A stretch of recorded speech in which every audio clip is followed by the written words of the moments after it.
Hey everyone, Matt Wakeling here. You are listening to the Guitar Speak podcast. Thank you so much for joining me. Now today we present one of our in replay episodes where we dig deep into our 5+ years of podcasting and pull out one of our favourite episodes. And today we revisit the conversation with Troy Cassar-Daley, fantastic Australian musician and a wonderful, wonderful guitar player. In fact, you'll hear all about it as he plugs his rig in for this interview and pulls out some beautiful tones.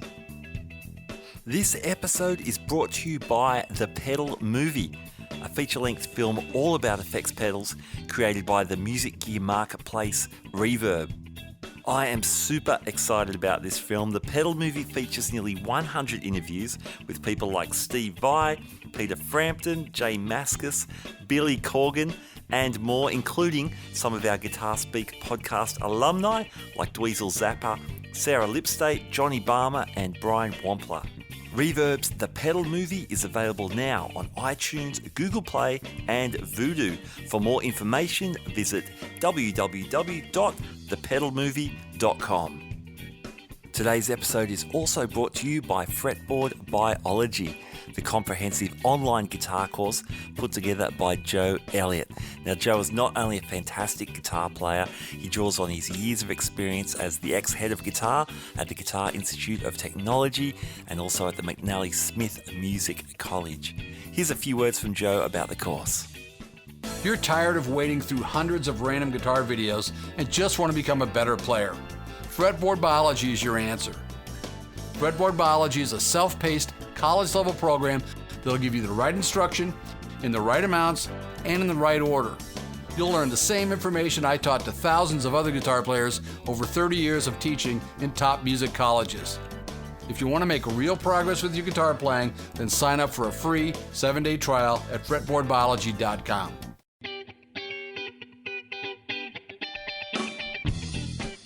Hi there, this is the Guitar Speak podcast, produced here in Sydney, Australia. My name's Matt Wakeling, and thank you so much for joining me. Now today, for episode number 58, we speak to Troy Cassar-Daley, household name in Australia, a huge figure in the country music scene here. He's won multiple ARIA awards, Deadly awards, and a truck full of golden guitars. Now when I say a truck full, we're talking about 3 dozen. He's only just behind Slim Dusty, I believe, in the all-time Tele record for the Golden Guitar Awards. Beyond all that, Troy is a guitar nut. He is so into it and a great player too. We get into that. We get the full guitar story and rig rundown in this episode. In fact, Troy was super gracious in that he set up his live rig and his acoustics and his electrics, amps, effects, the whole box and dice in his home studio up near Brisbane and recorded the whole thing. So you might know a lot of these interviews happen over Skype or phone, but Troy recorded his end and sent me the audio file. So the audio quality is fantastic, which is just as well because his tones are unbelievably great. Man, there's vintage Teles, franken-strats. We go through his entire pedal board and these beautiful Fender amps, plus his acoustic guitars. So it's a very special podcast today. All right, here we go. Let's check it out. Troy Cassar-Daley, welcome to the Guitar Speak podcast. Matt, thank you very much for having me. Great to talk to you. Mate, great to have you. Thanks for your time. You look busy. I was just following your social media and you had, I think, 3 or 4 sold out gigs over the weekend. Yeah, it's been a wonderful tour. It started August last year when we launched a book and a record as well called Things I Carry Around, and I didn't know what I was undertaking actually, Matt. I think I bit off a little bit more than I could chew, but but you know, that's normally how it is with music, I guess. You tend to sort of just try and give everyone the best you can and then take a break, So we've just finished that whole tour, which has been spread out over the last 18 months, which has been awesome. Okay, fantastic. So going back, when did the guitar come into your life? Well, we had an uncle of mine who used to come up from Sydney, and we lived in Grafton on the north coast of New South Wales, and he would bring up a nylon string guitar with him, and he just knew a couple of sort of, really standard sort of chords, and he was the first person that I heard ever play like a blues riff, like a... that sort of thing, and we were engrossed. I'd never seen anything like that in my life, and he left the guitar there and went back to Sydney a couple of times, and we'd sneak in and strum a big bottom E string on it and then run like there'd been a ghost chasing us, because we'd never heard anything like a guitar.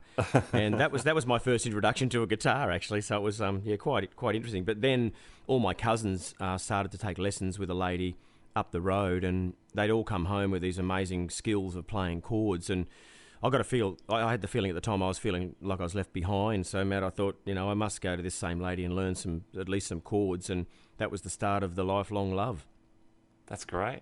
How old were you when you picked it up? I was 10. All my cousins started when I was about 9, and they used to sort of come home and just talk about how good it was at these lessons. So I decided it was time to go and try. And at the ripe old age of 10, I decided I'd go along with a hand-me-down guitar that one of my cousins gave me, because I couldn't afford to go and buy a guitar. Unfortunately, it was like from a girl, given to me by a girl, and it had a couple of little flower stickers and stuff on it that I tried to scratch off, but I was sort of stuck with that. And it was just, the best thing they could have given me really was just this little hand-me-down thing that would make a noise, and I started to learn with that. That's awesome. Do you remember some of the early songs you learnt?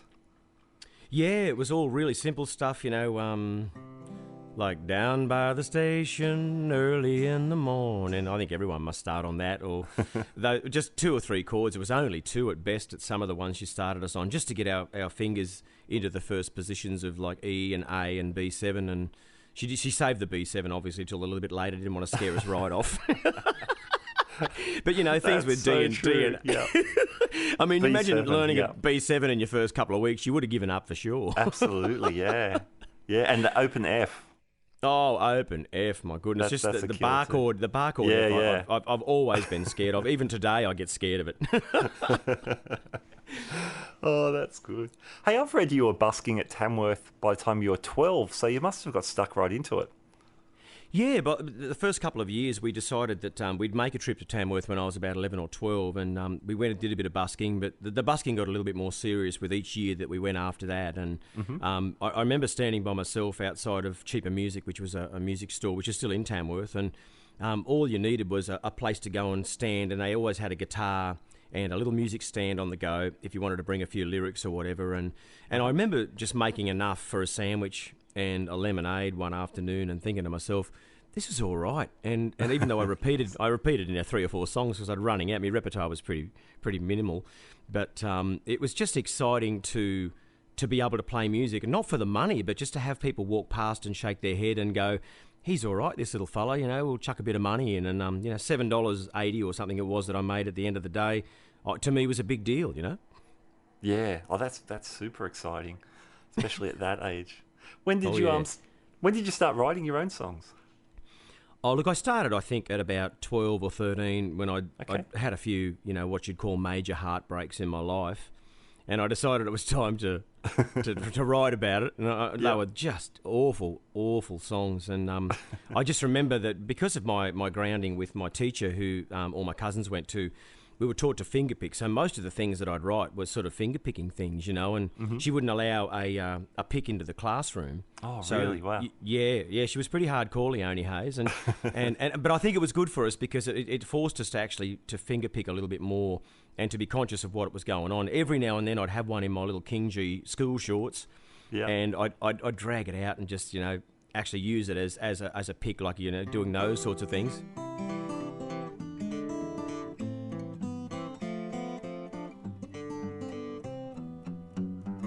Those sort of things. And she'd go, okay, who's got the pick? and it was just, I was always guilty because I just loved holding onto a pick and I loved the strumming patterns. But the finger picking really was a part of the first songs that I wrote. And I'm really glad that I learned it, actually. Yeah. I've noticed watching you play that even if you're on a flat pick, you'll still stick some hybrid sort of picking in. Perhaps that's a carryover from that time as well. Definitely. I mean, I tried the thumb pick thing when I first started watching Tommy Emmanuel play. I really wanted to go the whole thumb pick route, but gee, it got very complicated for me, Matt. I wasn't good enough, or just didn't really have the ability to just continue to do the thumb pick thing. So I decided to make up some sort of a hybrid, and I think that's been a part of, I guess, what I've done now all my life, all my career, is that even when I play a bit of banjo or whatever now on stage and it's for a couple of songs, I still use the same hybrid pick. I don't put the finger picks and everything on. It's a bit of a cheats way to do it, but it really is, I suppose, just a way to keep it comfortable within your own realms, you know? Yeah, sure. So I was really happy with that. Yep. Very cool. Now, you ended up... you probably came to the consciousness of most Australians who were around, I guess by the mid-90s, your solo career was starting to take off, but what was going on, say, between the 12-year-old and then mid-90s when you sort of seemed to have burst on the scene? Were you doing bands? When did you go electric? What was your evolution as a player? Yeah, well, I sort of went right through school. I wasn't really playing in bands because, you know, it was just a case of just mum was saying, get through school, do the best you can. You know, the same old thing you get told by your parents. Because I was an only child with my mum being a single parent, you know, things were pretty tight at times. So you couldn't just expect to get an electric guitar. I had to save and save and save for an electric guitar. Yeah. And that was when I finally did get to, you know, plug something into a little amp. And the first thing that I actually got was a little Suzuki Les Paul copy. Oh, yeah, cool. Which was as far from country guitar as you could probably get, but I didn't know anything about what I was doing. And the little amplifier was a little Matra amp. Now, they were an Australian made. I think they were made in Queensland, actually. Okay. And it was a little 10 or 15 watt amp and a little transistor job. And that was my little rig, no pedals or anything, but we started to do a little bit more electric stuff at our end-of-year concerts at my guitar teacher's house. Okay, yeah. And that was a real big step in the evolution of learning how to play, because then I started to want to learn how to play some little lead breaks and things. And my teacher and a lot of the people around us, my cousins and them who were still learning, they were all really encouraging, you know. They were all we're all pushing each other to try and learn something. And I particularly loved Dire Straits when I first heard that the big record with the National on the front of it, Brothers in Arms. Brothers in Arms, yeah. Yeah, when I first heard those really creepy guitar sounds, then I went back to things like, you know, early Dire Straits and things like that with Sultans of Swing and stuff like that. But I just really fell in love with what Knopfler was up to, even on that Les Paul, because I saw it on the film clip and I thought, that's like my guitar, you know, on the Money for Nothing clip. Yes. And so we sat around, you know, nerding out on that, trying to work out little chord things, and I didn't realise the sort of amazing player Mark Knopfler was until I sort of got further into my teens. And then you realise that the complicated way that he plays with his fingers with no pick and all that sort of stuff. So really, really good to have those people around as influences. Phil Emanuel obviously was a big influence, and so was Tommy all the way through. I kept referring back to them, especially Phil on electric, and then Tommy's electric tone was something that people didn't take a lot of notice of at times too, because they always classed him as an acoustic player. Yeah, right. But Tommy's electric playing into a super reverb was something that I just loved. I loved his tone. He had he phrased like a singer as well sometimes, Tommy. I think he'd listened to a lot of singers. And that was what I started to emulate, I guess, when I was in those early teenage years. And then came the bands after I finished a TAFE course. I did a cooking course, mate, to make sure I had something to fall back on. Yep, handy. And, and then I went cutting fence posts and stuff like that and stayed right away from the chainsaw, did a lot of sort of outdoor work in between that. And then we got our little bands together on the north coast of New South Wales and started touring. And I swapped out the Les Paul copy for a CMAR Strat, which was like an Ibanez relation, I believe. Yeah. The CMAR. And I blew up the little Matra amp, and it sort of just died in the ring, basically. So I ended up looking for something. A friend of mine had loaned me a 68 Super Reverb. It was a silver face Super Reverb, a Fender. Oh, wow. Awesome. And I remember the afternoon plugging that in as a teenager, plugging the CMAR Strat copy into a valve amp, and I just turned it up at the back room at my house, and I just went, oh, wow, what have I been missing out on here? And then I just had this epiphany, you know. I thought, okay, so I obviously seem to like Fender valve amps and single coil pickups, so that's where the journey really began, brother. Okay. That's awesome, man. That's so good. Oh, scary. So who else were you listening to then? So was I guess Dire Straits, that's sort of a rock thing, definitely, but and the Emanuels, we dead set on country music by then as well?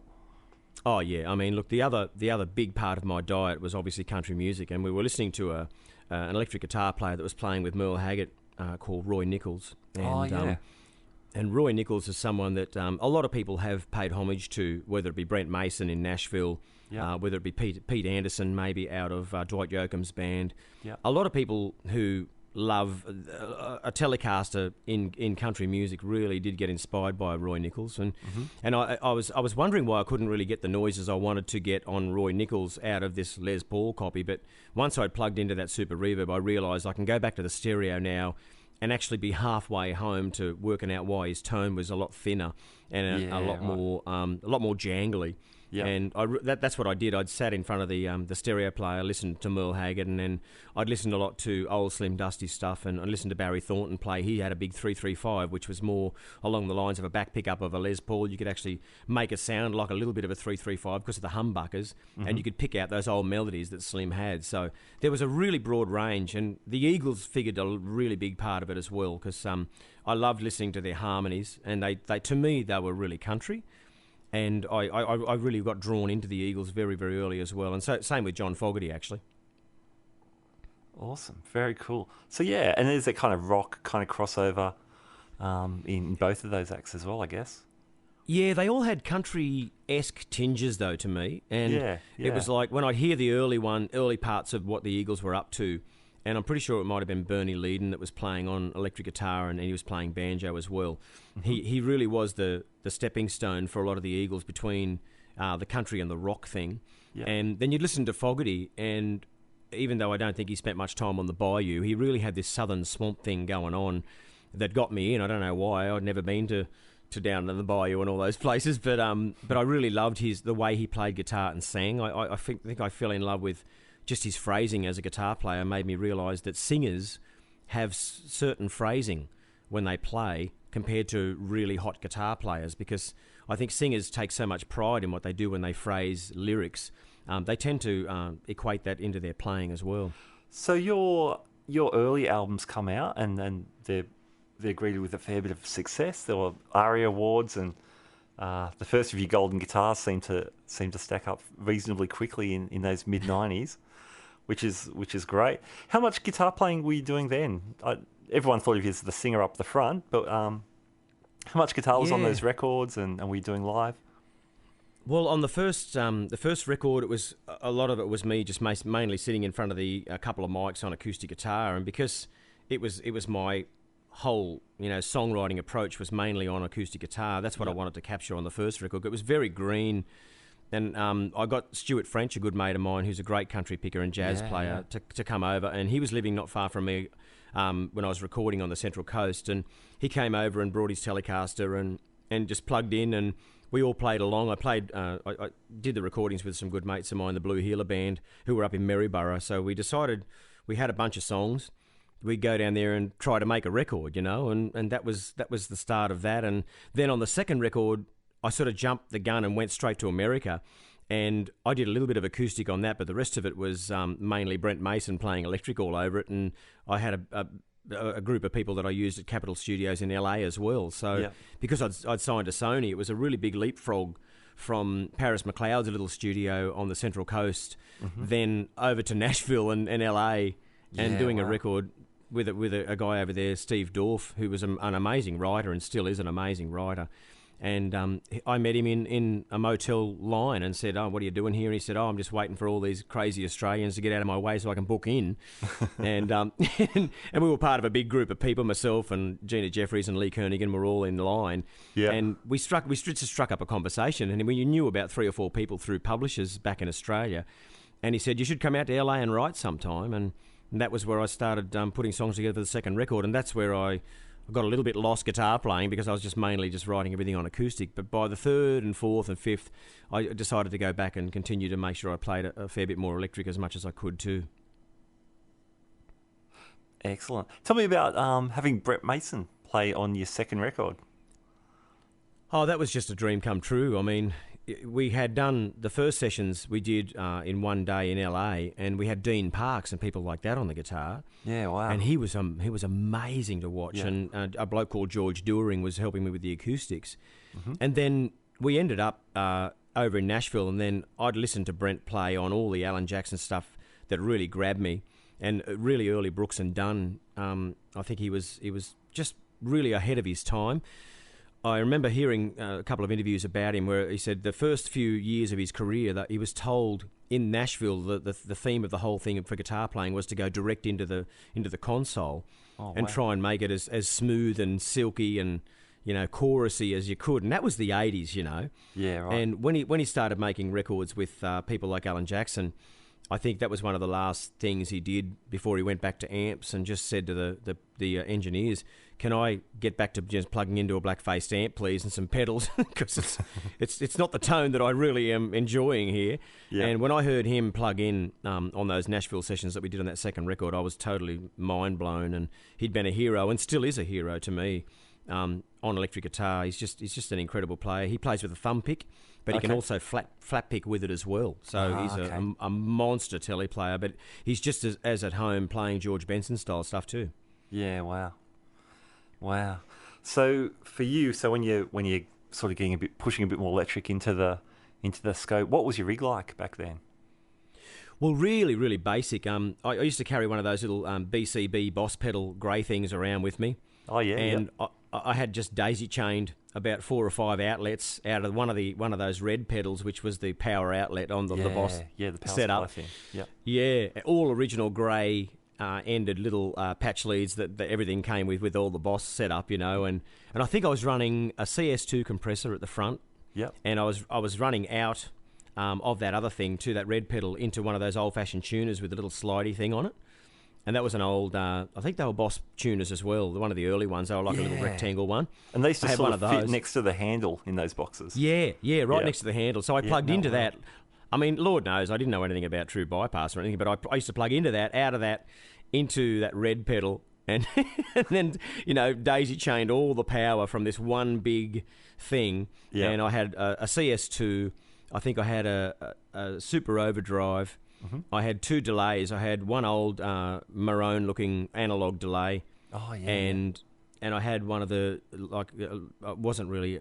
I think it was a digital one, but it was more like an old Japanese one. Yeah, one of the DD5, I think it was, or DD6. Okay. Yeah.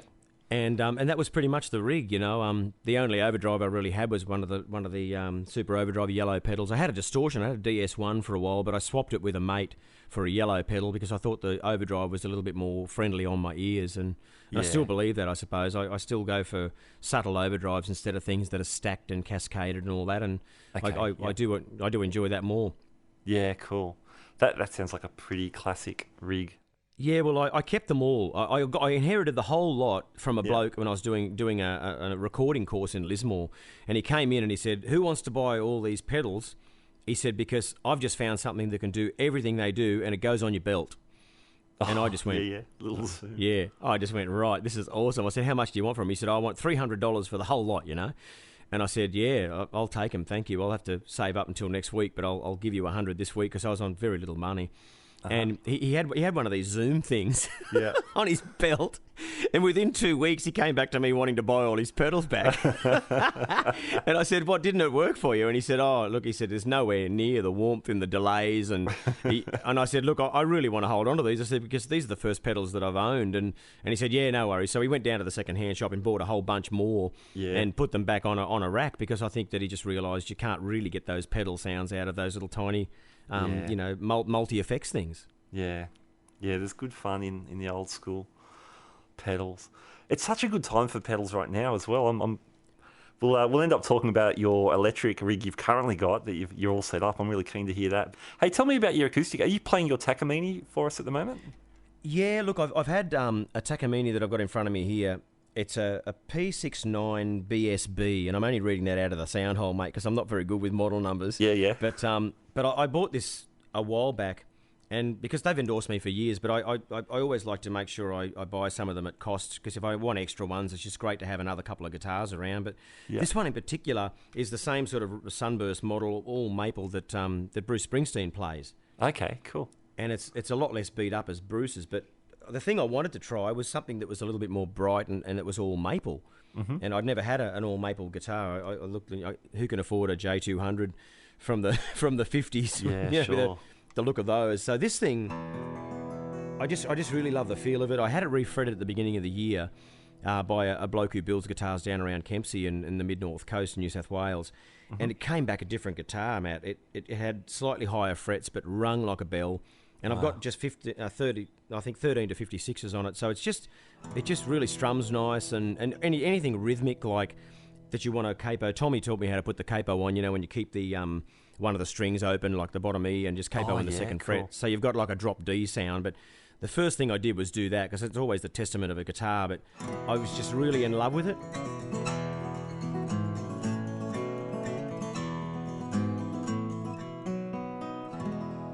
And I've toured with it for the last 2.5 years. We took it on the road with Paul Kelly and did a freedom ride tour of a song we'd written together. And this guitar just became the number one. And I'm totally still in love with it. I think it's got a lot of miles in it now. It's had the new frets, and I really just love the feel of it. It stays in tune, and you don't have to retune it when you've got a capo on the 4th fret or whatever either. The intonation is just perfect, So I think that's what's really sucked me into Takamines over the years. I've tried Martin's. I got a D28, 1969 D28, which is lovely too. Couldn't really keep it in tune as much as I'd like to because it was quite old and the machine heads probably needed work, but it's a great riding guitar. And I've got a DeGrucci acoustic guitar that was made by a fella that we've since lost, Brian DeGrucci, in Adelaide, and that's one of the best acoustics, probably the best acoustic sounding guitar that I've got in my little humble collection here. And I've written probably most of my records on that guitar too. And it's a wonderful guitar. It's just handmade, lots of love, and it looks like a D45 actually, but it just is so loud and made with a lot of love. Yeah, for writing, does it feel like that's always your go-to? Yeah, I think that the writing, sometimes it just depends on where it strikes you. But if I take a guitar down to Melbourne, say, and I'm going to write with someone, or I go to Sydney or whatever, I'll generally have a Takamine because they fly good. They really are. I've got another one that's like a bluegrass style one as well that I've played for years. And it's got a really big, thick neck. And it was designed by a lot of bluegrass pickers in America. And I still use that guitar a lot to write because I see it as a double threat guitar. It plugs in great. And it also is quite loud. It's probably easily as loud as my Martin. And I take that around with me a lot if I'm going to fly interstate and stuff like that. It's a really solid guitar. You'd never break the neck on it because anyone that knows those bluegrass Takaminis, they've got a neck bigger than a baseball bat. And they take a whole lot of getting used to. But I've just had that refretted too. But if I go out to my farm and I invite some songwriters up, it might be like a Cole Buchanan, or I get Pete Dennehy to come up with me and do some writing around my table. I then take my DeGrucci and, one of the Takaminis that's the one I've been taking on the road, and I'll just spread instruments out everywhere. You put a banjo here, you put an electric guitar over there with an amp and pedals in the corner. And whatever it takes the mood, you just go and work on and just get hold of, and I just love that. That's very cool. You've written with some great writers. I noticed Don Walker's all over your latest album as well. Yeah. Writing with Don is amazing. He's been a mate for a long time. We share a hometown of Grafton. So when I first met him, he said to me, "I'd like you to come over and have a cup of tea and say good day." And I said, "Yeah, no worries." And when I got over there, he said, "Now." My name being Daley, of course, he said, "Now, do you know Terry Daley? Do you know Bunny Daley?" and I said, "Yeah, they're all my relations." And he said, "Well, I went to school with all of them guys, and it was just a real general catch-up. But then cool. We sat around at his place in Sydney there and started to just, workshop a few bits and pieces. And, oh, geez, he was good to write with. He just a wonderful thinker. And he really loves lyrics, and he'll take a lot of time on his lyrics. And sometimes he'll stare at the page and make you feel like you're not doing anything, Matt, and you start feeling like maybe your idea's not as good as you thought. and then he'll blurt out like 3 or 4 lines that are just killer, and then you go, "Oh, okay, I just had to wait for that." Wow. But he's just an incredible guy to write with. Same with Colin Buchanan's the same. Yeah. He's just a wonderful workshopper as well. He's the sort of guy that would chuck something on the table for you, and you start with the first verse, and he always lets you have the first verse to see where the song's going to go, and if you've got a chorus. And then he's the sort of fella that's like just one of those people that pats a footy player on the back before you run back on after you've had a spell, and that's the sort of writer he is. He just gets you in the mood first. You run in and make the first tackle, and then he's on the team with you, and you next thing you know, you're collaborating. And Paul Kelly's a different kettle of fish as well. I mean, Paul, I took down the idea about wanting to write about the Freedom Ride a couple of years ago with him because of it was a school project. So, we sat across the table and wrote about that, and we've written many, many things together over many years and had a few singles together, and it's always been a learning curve for me, like a masterclass when I sit down with any of these blokes. I hope you are enjoying today's interview. Now, this podcast is brought to you by The Pedal Movie, a feature-length film all about effects pedals created by the music gear marketplace Reverb. Now, you know we love guitar pedals here on the Guitar Speak podcast, and we're super excited on the release of this film. The Pedal Movie explores how effects pedals and their builders have shaped modern music and guitar playing over time, from the fuzz pedal experiments of the Rolling Stones and Jimi Hendrix through the shoegaze and indie rock of the 90s and up to the modern day use of effects. Reverb also speaks with builders and leaders from more than 50 pedal brands to answer the big question, how did guitar pedals get so big? Reverb's The Pedal Movie is available now on iTunes, Google Play and Vudu. For more info, check out thepedalmovie.com. Today's episode is also brought to you by Fretboard Biology, the comprehensive online guitar course put together by master guitar teacher Joe Elliott. Now, I was a beta tester for the course, and as a music educator myself, I was very impressed by the logical layout and format of the course. Heavyweight guitarists such as Brett Garsed and Greg Koch have also endorsed the program, so check it out at www.fretboardbiology.com. Okay, back to our interview. You've worked with a lot of amazing musicians, and you've toured with a lot of amazing musicians. You comment on your latest album, you've got that tune "Smoked with Willie and Merle," talking about touring with the Highwaymen. Yeah. What's that like? What's that like bumping into your musical heroes? Well, look, the first thing I suppose with, and I've been telling the stories on the road, so it's been wonderful to be able to look back and go, I never would have, first of all, dreamed of meeting them, let alone play on the same bill as them. But when I first met Johnny Cash, it was phenomenal because we got 5 gigs through Sony Music when I was actually first signed to them. And because these guys were coming out, they said, we need a country support, and they put my name forward. And I think their management liked what I was doing, so they put me on. And the first dressing room I got a chance to go and knock on was Johnny Cash's, and he was right next door to me at the old Sydney Entertainment Centre.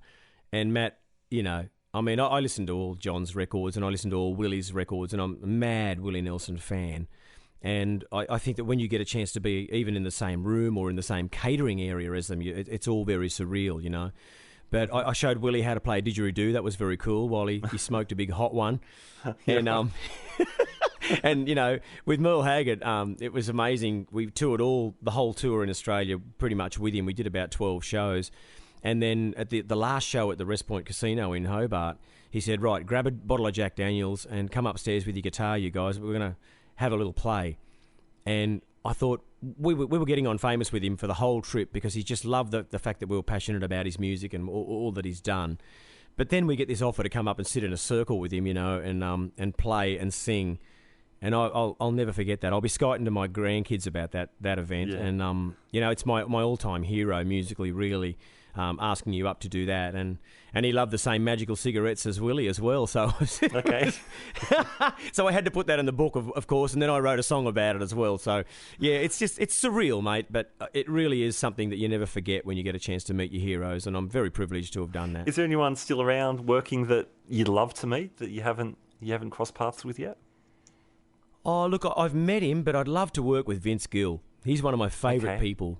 I just think he's just so musical. I mean, he's probably too busy now. He's just joined the Eagles, apparently, so I don't know whether we'll get a look in there. Okay. But he's a monster Telecaster player and the most amazing, beautiful tenor singer. If ever there was a chance to do something with some of the artists that are in America right now, he's my favourite. He's just the triple threat. He writes a great song, plays amazing guitar, and he's just a singer to die for. He also plays in a band called the Time Jumpers, so if ever you got any time to look him up on YouTube, you should look up the Time Jumpers with him singing and playing. They do a Monday night gig in, I think it's 3rd and Lindsley in Nashville, and a lot of our friends that listen overseas will know exactly what gig that is, and it's just amazing to see him play. Yeah, cool. You speaking of Nashville, you spent a few years there. Tell me, what was that like? Yeah, well, we ended up packing up the family in 2010 to go over there and live with the kids for a little while. We did about 4 or 5 months there. Yeah. Other than that, I used to just do trips over to write and to record and that as well, which I really, really loved. And I really enjoyed the musical community there. You know, Matt, you can meet musicians and singer-songwriters everywhere you go. and it's about the same size as Brisbane to me. It's got a big river that runs through it, about the same population roughly, pretty spread out place, but it's just full of musicians, and incredible musicians, incredible writers, great producers, and really, really cool studios. So it's a wonderful place to get creative, that's for sure. Hey, I'd love to talk about your electric guitar rig and electric guitars with you. Before we hop off the acoustic, though, Yep.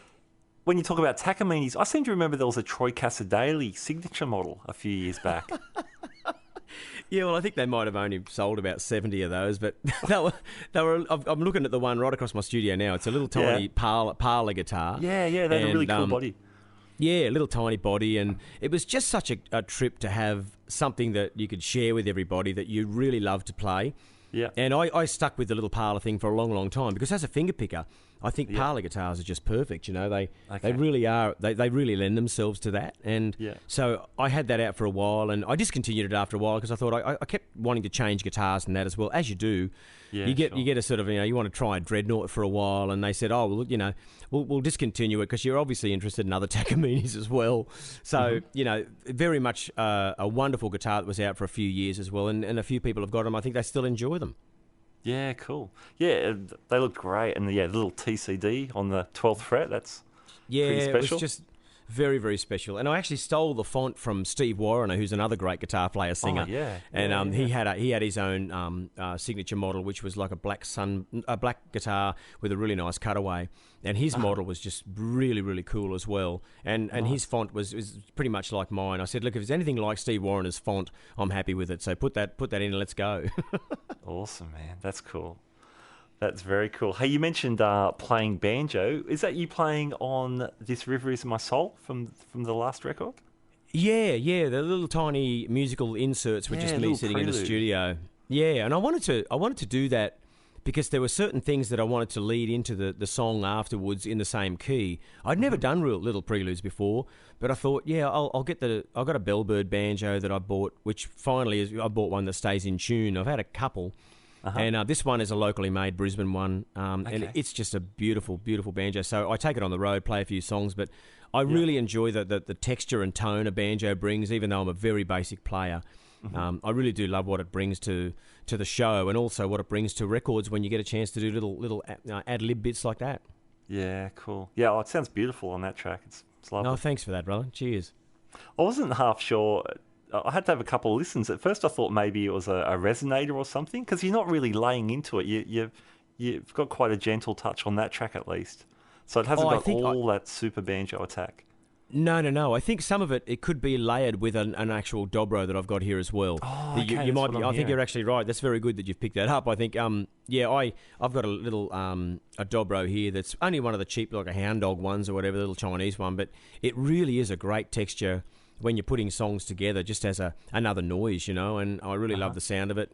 And that might have been what you heard. I sometimes just throw a capo on that, put it in front of a reasonable mic or something, and then record away, and I really love the sound of that as well. Yeah, cool. Are you in standard tuning on those guitars, or do you use many open? Yeah, I've never really gotten into the open tunings. I should maybe, just to sort of, extend my mind out a little bit. But I think what I like to do is to be able to go from guitar to other guitars and have them all tuned in 440. At least you're sort of going to be able to get a noise out of it without too much thought. Yeah, sure. I play a little bit of mandolin at times too when I'm sort of writing songs just as motifs. And getting your head around a mandolin in standard tuning is really, really tough as well. You've got to really rethink it. And so that's why I like keeping a lot of the other instruments in the studio here just in 440 so it doesn't confuse me too much, man. Yeah. All right. Hey, let's talk about some of the noisy stuff. Do you want to grab your electric? I've got it right here. And so I'm just plugged in. I've got an old 66 Telecaster that I've had for a long, long time. Awesome. And, wow. And I've got... who have I got now? Rod Slider, who makes these amazing pickups for Strats mainly, but I asked him to send me a set of his Tele pickups up, so I threw them in, and I threw them into this guitar actually, because this is a really good yardstick guitar. The old pickups that came in this guitar are really microphonic now, so they squeal and carry on. Sure. So I took them out, and I got Rod Slider to send me a set of his standard Tele ones up, and I found they were a bit hot for me, so I sent back the original pickups out of this guitar to Rod, and he wound them to the same output as the original ones. Wow. And awesome. And so they're wound like a late 60s. So it's quite a a twangy old thing, but it's actually it's exactly how it was without the microphonic nature when you overdrive it, So when I actually hear it, I chuck a bit of delay on, and I'm plugged into a Bandmaster amp, those old Bandmaster heads. Yeah. This is an old blackface one from 1966, and I had a bloke called Marty Johnson from Dr. Johnson Amps put it into a lovely little cabinet for me. So now it's a combo.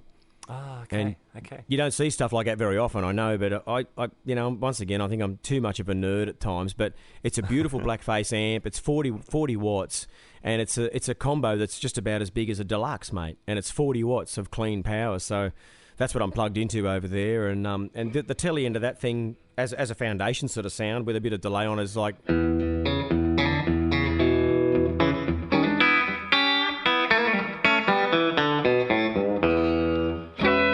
So it's just a pretty straight old Tele tone, and that's what a lot of us chase as country players. You're always going for something clean to get some headroom, and then you can build on things from there. Yeah, man, that's beautiful. We've quite a few of our guests have been using the sliders pickups. We've heard great things about them. Well, I think what Rod's done is he just... I've got two strats with his 59s in them as well, and they're the best strat pickups I've ever heard in my life. And I don't get given them. I'm not endorsed by Rod. I just buy them because they're the best. Peter Northcote put me onto them. I ran into him in Pete's Musician Market in Newtown, and he said to me, "Have you ever tried sliders pickups?" And I went, "No, I've never heard of them." And he said, "Put it into your phone," and I thought I'd test it out with other people, and I got in touch with Diesel about it, and Mark said, "Oh, I've got a set in my Strat, and I love them." And he said, and I believe Mossy's got them in a couple of his Strats as well. Oh, wow. Playing for Chisel. And I thought, well, if they're all... Peter Northcote and all those guys are great session players and amazing guitarists. And if they say they're okay, they've got to be good. So I tracked Rod down, and I said, "Mate, I'd need to try a set of your 59s, I believe." And I threw them in this Strat here at home, and I haven't put it down since. I took it back on the road this year. I didn't even take a Tele on the road this year for this particular show. I just love the sound of his Strat pickup so much, so it's just a wonderful thing. Excellent, man. That's cool. I didn't know Mossy and Diesel were playing the sliders as well. That's very, very cool. Yeah. Well, that's sort of... Diesel's been a wealth of knowledge with pedals with me, and I looked out at my pedal board, and I always see things that he's put me onto. And, it's just wonderful to know that you've got these people every now and then. You text them. You don't want to be a nerd or anything, but you do have to make sure you're getting in touch with people who try stuff. And Mossy and I were just talking the other night out there at the Big Red Bash at Birdsville about some of the pedals that work for us, and he still has a 100-watt Marshall head. There's not a lot changes about Ian, and I love that. Nice. What's on your pedal board at the moment? Well, it's like a little fly rig, so it goes into a little tiny miniature polytune thing. I go straight into one of those Cali 76 compressors, and I love that thing. Origin Effects do a great job, but I went for the real basic one, just the 3-knob, Matt. I don't like too many knobs, because I have to have a compressor as a country act, but then it goes into another little boost thing that they make in Nashville that Brent Mason put me onto, and it's an MK423. And that goes into an RC boost as well. And they're two different colours of clean sound. And I love that. And so then it goes into an old 80s TS9 Ibanez tube screamer. And then I've got a little POG, like a nano POG thing that I use for single line stuff at different times. Okay. So that's the octave shifter, hey? Yeah. It's a really cool little groove. I mean, if you sort of... I just love the fact that it thickens out the sound sometimes. So when you press them, without it sort of sounds... Put it on and it goes... Just a great noise. It's really fat. And then Diesel put me onto the Super Trem years and years ago, and he said, "You've got to try the full-tone Super Trem. It's got the 3 buttons, on, off. The speed can be halved and doubled, and then it's got the hard and soft." And I just love the sound of the fact that you've got... And you can slow it down to something more creepy. And then you can hard and soft it as well, which makes it sound like an old sort of golden tone. Oh, that's cool. Just really love the sound of that thing. It's a wonderful pedal. Then I've got just a simple, I think they're called an FRV reverb and a delay, a tap tempo Echo Park delay. And the Echo Park is great because it's tiny and you can actually tap tempo as well. And there's not a lot of real good bang for your buck digital and analog delay switchable that are that small to me. Okay, yep. Nice. Now, is that usually set up for slap? That's sort of what we were hearing before, I think. Yeah, well, normally I'll sort of have it set so that it's that's about it there.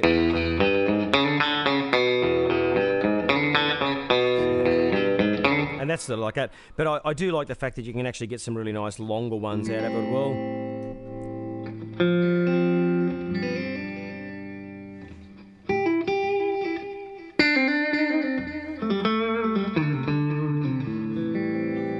I love the fact that it's a very, very usable pedal, and it doesn't just have to be slapback for a country player. I mean, if you get into something that you have to play some bigger solo, you can actually slow that lovely delay down, and it's got an analog setting on it, which I use as well, which I really love. Nice. Can you show us those two boosts, the different kind of vibe you get from each of those? Yeah, well, look, I'll turn the comp off, but the first boost is that one that Brent uses, and it's a really just a transparent one, but it's a little bit brighter, so it cuts through, and so that's. And then you got the RC, which is a little bit darker.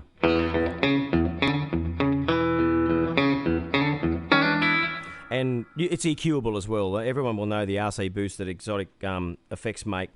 It's got a good EQ, so if you come across a dodgy sort of amp and you've flown in, you can actually pretty it up with this thing, which I think is really, really good. And I just like both of them. A lot of the soloing things that I might do when I'm playing live, because I'm the only guitar player in the band, will normally be just the MK M24 thing and the Cali 76. I just like them together as a clean tone, and it boosts up nice and fat. And if you've got headroom out of your amp, it normally gets you out of trouble.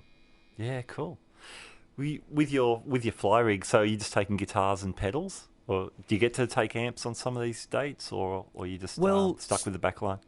Yeah, well, sometimes you're stuck with the backline, but if I've got the choice and I've got the room to take something on board, I have taken a basement amp with me on board, believe it or not, because it's 50 clean watts, and it's a 1968, I think this one is, and I had Marty Johnson at Dr. Johnson Amps go through the whole thing for me, and it was just amazing to see the difference it made between when I had it, and I thought it was running pretty good until he got his hands on it, and he went through it and got rid of all he calls it pus and corruption out of it, all the people who've tried to fix it over the years since 1968.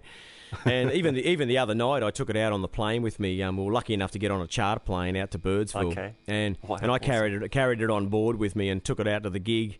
And Diesel put me onto these little adapter things you can actually use. They're female to female speaker adapter, and you can come out of the back of this and go into whatever speaker you want to use on stage. And I think there was a Hot Rod Deluxe with a nice big 12 in it, and it's used to 40 watts. So I set the ohmage. I've got a switchable ohmage that Marty put on it for me as well, so I can switch it to nearly any box. It goes 4, 8, 16. And you got your tone with you. And with the pedals that I fly with, I try and make sure I get it down to the size that I use on the road as well. And I take them everywhere, Matt. You know, I love portable pedals, but I like to have what I really can use, you know? Yeah, sure. Awesome, man. Let's hear some of that tube screamer. How do you like to use that thing? Yeah, well, look, I mean, I love the fact that tubey on the back pickup of a Tele, I reckon, is a fantastic noise. And sometimes I'll stack it with the other things, but by itself, it's a pretty plain old sounding.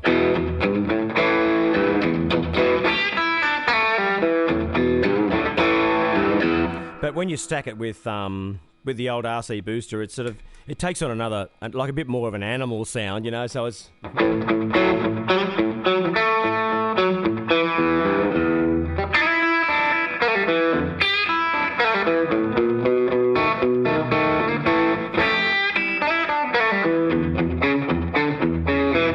And I think it's a really usable pedal, even though it's so old from the 80s. And you think to yourself, no one's using them anymore. There's so many different versions of tube screamers now.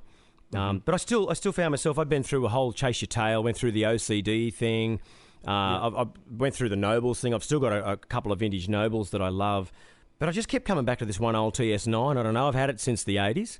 And it's got a lot of wear and tear on it and stuff. I'll have to send you a photo, but it's an honest looking old thing. But I just love the sound of it. You know, I think it's even on the front pickup when you're playing with it as well. It's just got a real nice tone.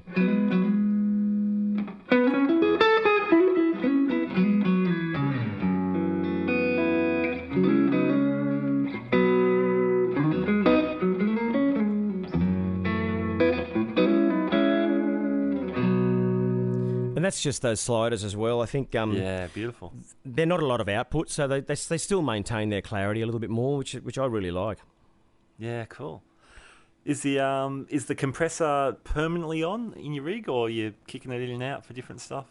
No, I'm kicking it in and out generally. The thing I like about it is that it just really does give you a beautiful boost when you are going to solo.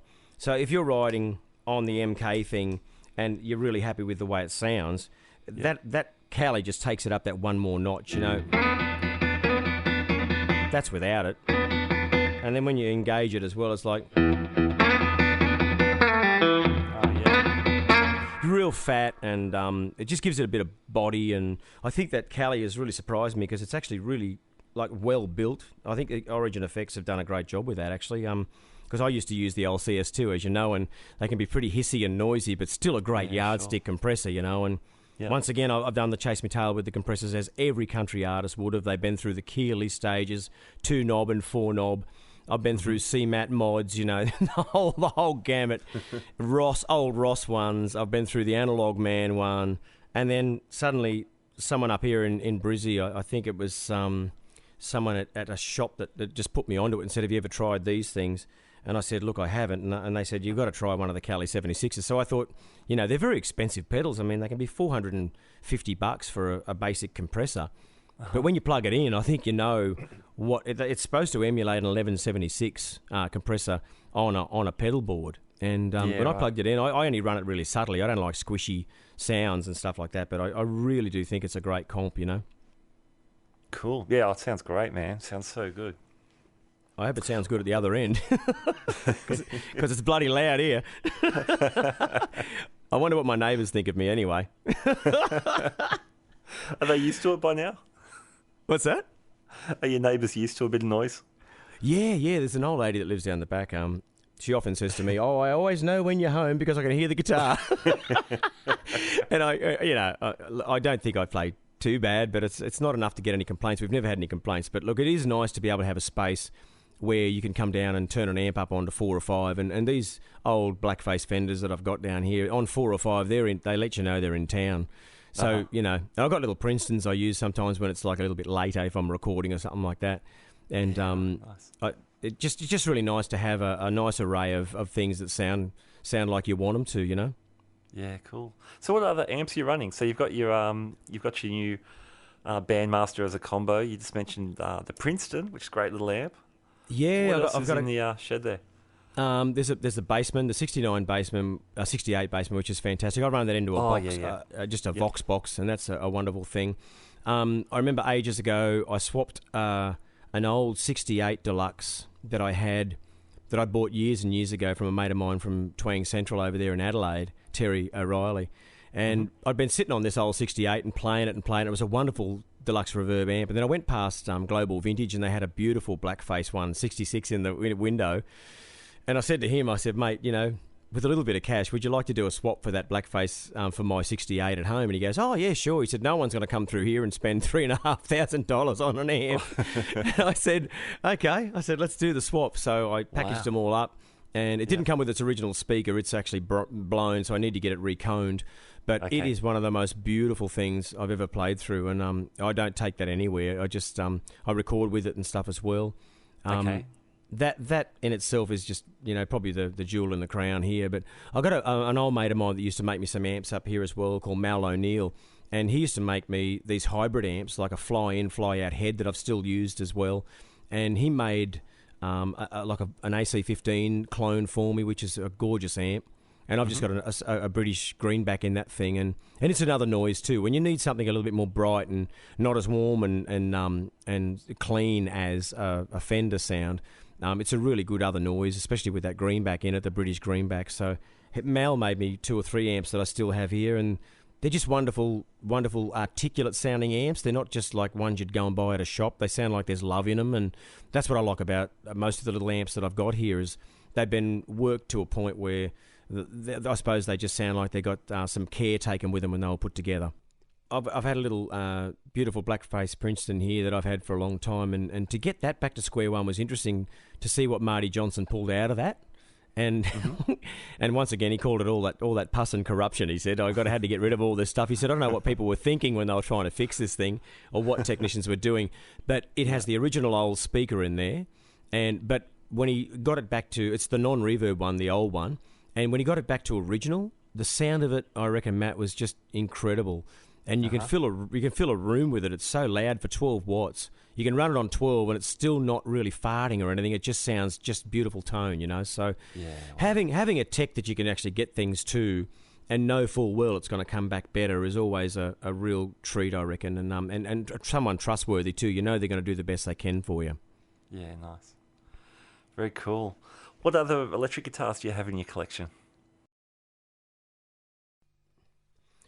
So the bits and pieces that I have, mate, I decided this year to put together a mongrel strat to take on the road, because I thought, you know, why don't I try and put something together, you know?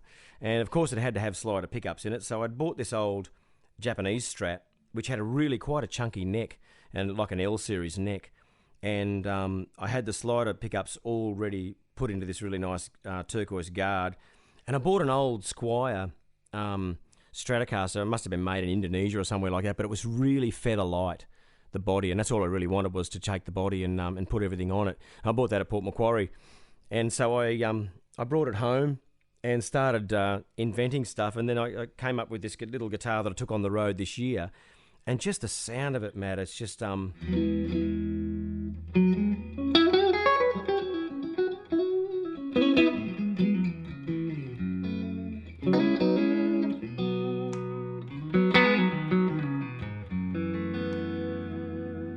It's never been set up even. I've been meaning to get it back down to Piers Crocker to make sure it's set up properly, but I just threw it all together with all the screws and bits and pieces and soldered it up, and I think I'm getting to be a tinkerer in my old age, mate.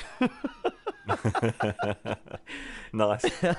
But I really did. I really liked the out of phase sounds that it has, especially with this comp. And when you've got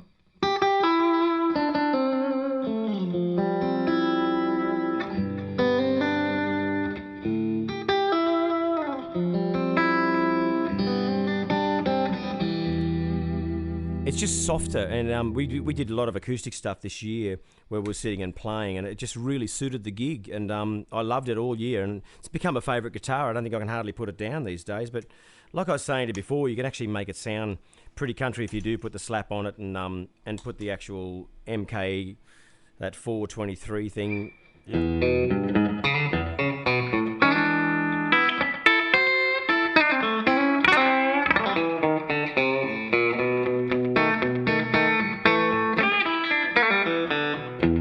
And it's so you can tally it up if you really want to. That's cool. I always think they're pretty good. I think Leo did a great job with both of them.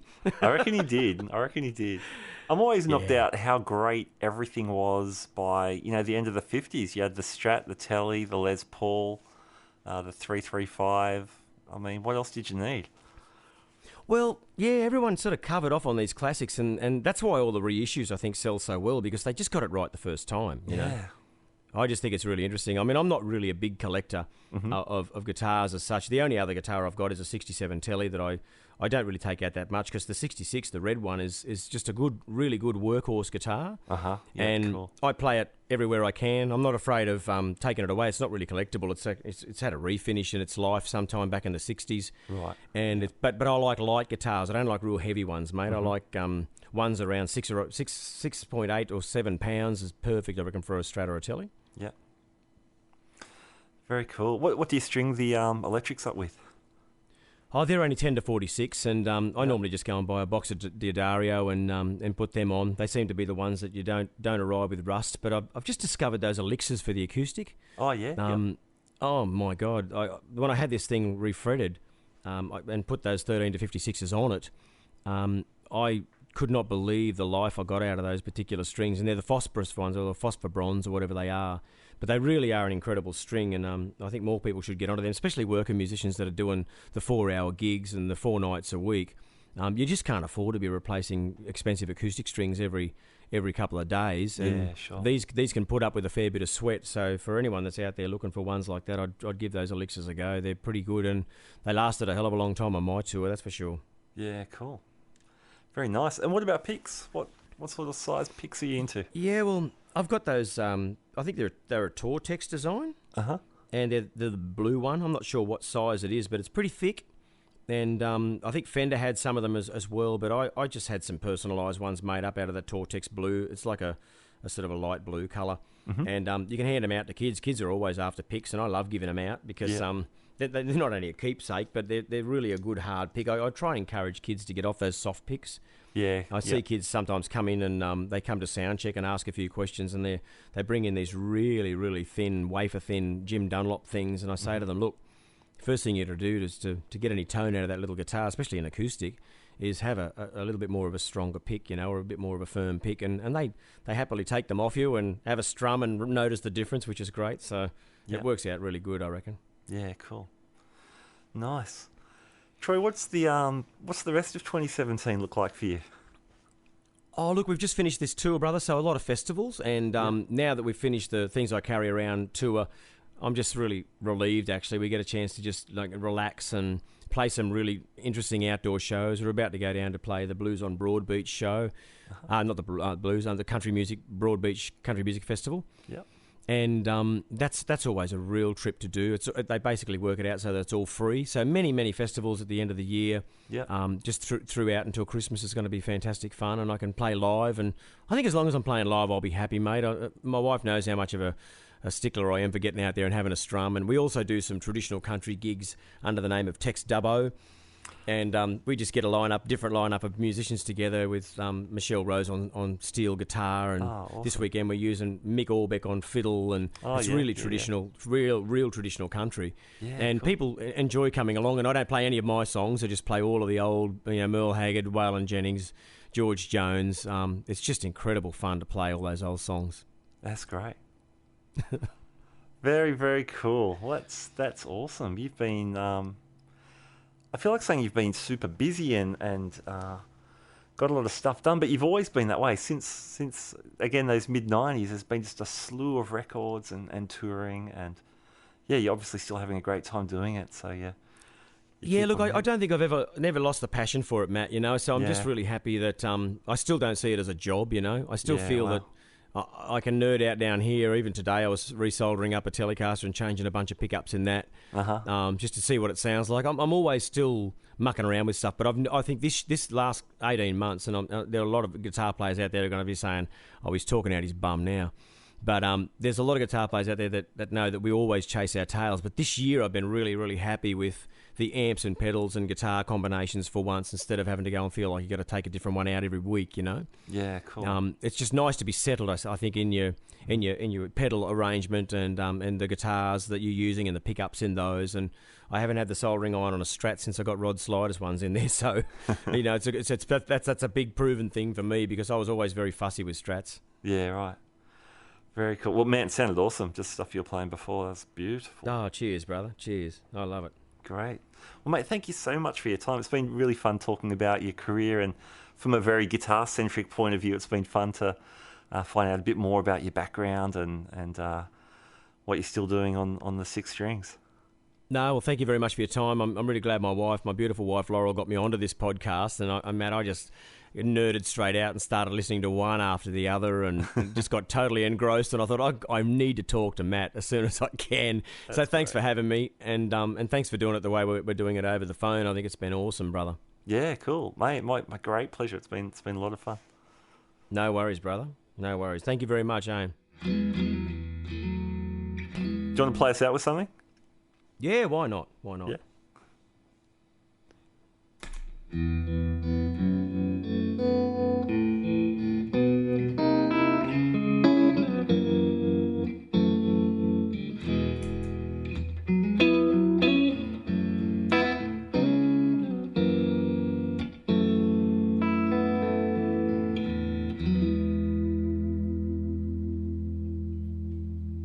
Beautiful.